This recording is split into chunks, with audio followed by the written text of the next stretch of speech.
um caminho um pouco mais de gestor, você também tem um pique de empreendedor aí, né?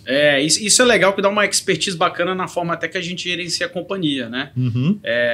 Isso é bem legal, né? Porque assim, o que a gente acabou criando? Foi muito a veia empreendedora que trouxe essa nossa visão de gestora, né? Então, falando até da Buena Vista, até para o pessoal entender, a gente é dividido em 3 áreas hoje, né? A gente não tem wealth, a gente não tem o objetivo de atender o cliente, porque a gente aprendeu que o pessoal que está na assessoria atende muito melhor e está capacitado para isso do que a gente querer ter essa área lá dentro. Então, a gente é 100% focado para gestão de produto, né, gestão de fundos. Então, a gente tem uma área de VC, né, de Venture Capital tradicional, que, na verdade, é um pouco do nosso DNA, de como a gente olha as companhias, posso falar sobre isso. Então, a gente só fez investimento proprietário até agora, que foi justamente para mostrar para o pessoal qual é o nosso track record. Então, é bem legal, de 8 companhias, hoje a gente está com 6, né? Uma a gente vendeu 46 vezes o capital, então assim, legal. A gente mostrar para o pessoal essa veia de... Porque como a gente foi empreendedor, o legal do VC, e a gente vê uma certa carência no Brasil, é ter literalmente o acompanhamento com o empreendedor, né?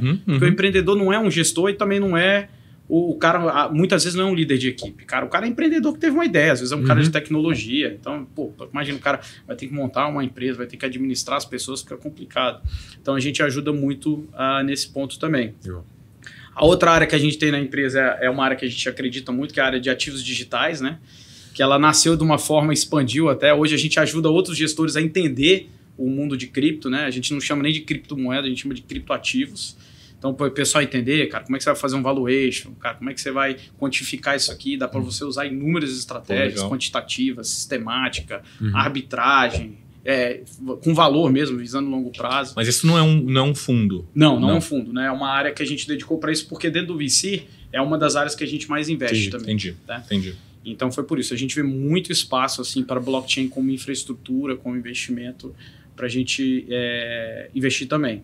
E a outra área é de equities, né? Que a gente tem um DNA mais de equities. A gente tem 3 fundos hoje, contando o ETF. Um é o Buena Vista, o Pascal FIA, que ele tem uma mentalidade de VC. Né? Qual que é a diferença nisso? Então, o que a gente faz no mercado fechado, a gente faz em bolsa, né? Principalmente nos Estados Unidos. Então, assim, é um fundo que, historicamente, desde 2017, que quando ele tinha carteira administrada, uns 80%, 90% dos Estados Unidos, e o restante Brasil. Não tem limitação, pode ser lá ou cá. E a gente faz o seguinte, primeira coisa que a gente faz, cara, quais são as principais teses de investimento que a gente acredita? Então, hoje, né, AI. A gente fala de AI há muito tempo, mas desde o ano passado começou a ficar mais fácil por causa do OpenAI, né? Então, AI é uma área que a gente gosta muito, blockchain é uma área que a gente gosta muito, cloud, a gente investe em cloud desde 2013. Legal. Então, assim, cara, eu lembro quando a gente investia em cloud, a Petrobras, para contratar o serviço em nuvem, que ainda é da Microsoft, era uma dificuldade de entender, né? Você pegar gestor, o cara, vou tirar meu servidor daqui para botar em cloud, né? Mas vai muito... Nuvem, entender o que é nuvem. Vai muito além, né, do que isso, né? Vai muito além disso. Então, a gente olha bastante isso e, consequentemente, você acaba tendo um resultado interessante, né? Por que a gente fala? Cara, se você viver o mercado tradicional, o mercado tradicional era linear. Ok, eu vendo um copo, 2 copos, faz um DCF aí, tá legal. O mundo atual não dá para você fazer DCF somente, né? Então, a gente não acredita muito em só value investing. Então, você tem que usar métricas de VC, um olhar diferente para, cara, isso aqui vai se traduzir em X resultado lá na frente, né?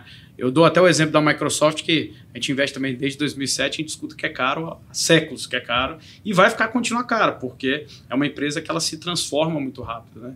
A principal linha de receita dela de 15 anos atrás não é mais a mesma, de 10, de 5, e não vai ser para os próximos 5 anos. Aí, então, Dudu, sempre cara a Microsoft. Vai sempre ser cara. É difícil comprar essas empresas com valuation. Então a gente faz muito isso, é um fundo bem legal, tem um track record fantástico, desde que era carteira quase 400% aí, contra menos de 100 do Ibov, bate o S&P, bate a Nasdaq, então é bem legal. E o outro fundo é o Kenobi, né, Buena Vista Kenobi, que ele é um fundo de retorno absoluto. O diferencial dele é que assim, a gente opera como um hedge fund, então eu não quero entregar X sobre o CDI. A gente quer entregar 20% anualizado ajustado ao risco. Ponto. CDI pode ir para 2, para 10, vai continuar o objetivo. E ele é de Esse é mais recente, né? Esse é de setembro do ano retrasado. E também bem legal, tá com quase 40% de rentabilidade desde o início, 200 e pouco aí do CDI, tá indo super bem. E o grande diferencial dele é que a gente pode também ou não operar cripto dentro do fundo, que dá uma descorrelação. E querendo ou não, por mais que as pessoas duvidem, cripto ajuda a diminuir o risco do Cara, a gente fundo fez tradicional. um estudo recentemente, assim, junto com a turma da Hashdex lá sobre isso, assim, que, 1% no portfólio, ele, inclusive, ajuda até a diminuir a volatilidade e melhorar a métrica de Sharpe mesmo, né, da carteira, né, o risco-retorno como um todo. Eu sou suspeito, né? A gente, normalmente, quando a gente pode até 50, até às vezes mais, né? Então a gente acredita muito aí nisso aí, que eu até falo, você pegar até gestor que gosta de quant, cara, se você deixar isso na mesa e não operar cripto com o nível de arbitragem que você consegue fazer com uma segurança absurda, eu acho meio surpreendente. E a outra é a parte de ETFs, né? Que é a mais recente agora. Isso, que a gente aí vai investir pesado e ela surgiu assim, cara, quando a B3 anunciou em janeiro do ano passado, eu não vou esquecer esse dia, porque foi o dia que a gente falou, cara, agora a gente vai para valer, foi quando eles anunciaram que poderia ter ETFs pagando dividendos no Brasil. Na verdade, a regulação já permitia, né? Os sistemas que não estavam ainda aptos para isso. Aí a gente foi para montar aí o que hoje é o primeiro, né, dos nossos ETFs aí, que é o SPY-11. Vocês têm uma abordagem um pouquinho diferente, né, e mesclam ali a parte de Value Investing e Venture Capital, né, dentro da Buena Vista. Como funciona isso lá dentro? Então, como é que funciona, né?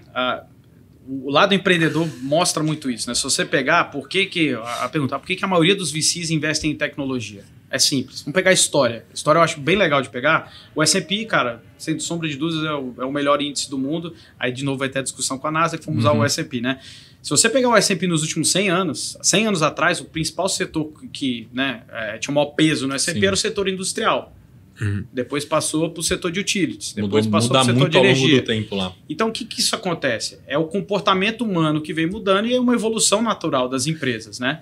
E o que a gente está vendo agora, principalmente aí desde anos 90 para 2000, a gente fala de tecnologia. Então, tecnologia vai ser o setor que vai ter o maior peso no S&P. O que a gente defende daqui para frente não é tecnologia, são tecnologias, né? A gente está filmando aqui, cara, se não tiver cloud, né, ninguém vai ver isso aqui, né? Então, você tem que ter uma infraestrutura tecnológica que passa por uma série de setores dentro de tecnologia que faz sentido. Então, para a gente, cara, não faz sentido eu comprar, por exemplo, mineração ou qualquer coisa desse tipo, porque a gente não vê esse tipo de crescimento do que a gente vê, por exemplo, como cibersegurança, do que a gente vê como AI, do que a gente vê como o próprio cloud ainda tem um desenvolvimento brutal. O setor de cloud é maior do que a Bolsa Brasileira lá nos Estados Unidos, né? Então é você ter esse olhar, cara, essas são as principais teses, aí vem o trabalho mais difícil, cara, quais são as empresas que a gente consegue investir e você mensurar. E aí você usa a metodologia de Venture Capital que a gente aprendeu, eu ia falar uma palavra... se ferrando aí no passado, né? E aí você acaba aprendendo, né? Então o Venture Capital ele é muito bom, traz crescimento, só que você tem várias armadilhas. A primeira, normalmente quando você vai crescer uma empresa é excesso de endividamento. Então uma das coisas que a gente elimina, cara, toda empresa que a gente investe está apta a estar no radar, que a gente chama, que é um que a gente monitora de perto, por alguma razão quantitativa ou qualitativa não está, tem que ter um baixíssimo grau de endividamento. Ponto. Tá. Né? Ponto. Isso é um dos pontos que você já elimina. O que aconteceu, por exemplo, em 2022. Né? 2022 foi o pior ano da história para Venture Capital, em termos de destruição de valor, por conta disso. Quem sobreviveu? Quem não estava alavancado. A maioria das empresas, inclusive em bolsa, que, cara, foram embora porque estavam em excesso de dívida. Taxa de juros foi lá para cima, a dívida do cara disparou. Né? Então, você tem esse componente. Então, se você pegar, inclusive, o nosso fundo, a gente quer os 50. 50? Mas, cara, isso aí acontece numa janela 10 anos, 9 anos. É normal. Só que se você pegar o nosso fundo comparado a fundos mais tradicionais que tem nos Estados Unidos, cara, a gente quer bem paralelo, porque a gente minimiza o risco buscando empresas que são geradoras de caixa, mesmo estando inserido num setor que ainda é muito novo, às vezes. Entendeu? Então, é essa mescla. Você usa as métricas tradicionais em termos de balanço, fluxo de caixa descontado, price and earnings, EV/EBITDA, uma série que vocês quiserem usar, só que você também busca, cara, o que essa empresa está construindo daqui para frente. Né? Voltando para a Microsoft, de novo, dando um exemplo. Cara, 15 anos atrás, a principal fonte de receita era o Windows. Depois passou para o Office. Depois passou para o Azure, né, que é a divisão em nuvem. Alguém quer falar qual vai ser a próxima? Não precisa nem dizer, né? É óbvio que vai ser AI. Então, é a capacidade de você entender isso e trazer num valor que você acha justo.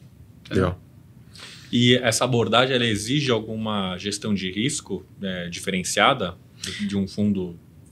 Eu diria assim, tem algumas coisas que... como eu falei, eu me especializei em crise, né? E então uma coisa que eu aprendi que, cara, 95% das crises ela tá ligada ou à fraude ou à alavancagem. Ponto. Então, o que a gente elimina em termos de gestão de risco de qualquer produto nosso? É alavancar. Então, nossos produtos são proibidos de alavancar em regulamento. Não tem essa. Não quero ganhar 1.000 amanhã. Quero um produto que vá ter um resultado recorrente interessante ao longo do tempo e eliminar o risco. O risco para a gente é perda permanente de capital, né? Sei que muita gente fala isso, mas é de fato. Cara, não quero ter perda. Caiu 50%? Ok. Caiu 50% porque foi um erro de gerenciamento de risco, foi um erro de escolha das empresas, ou foi um erro sistêmico, ou um erro não, né? Ou foi algo sistêmico no mercado que afetou todas as empresas, né? A NVIDIA caiu 60% em 2022, Sim. Foi lindo, né? Você vê porque a gente comprou mais ainda, né? Então, assim, são esses pontos que a gente costuma olhar, né?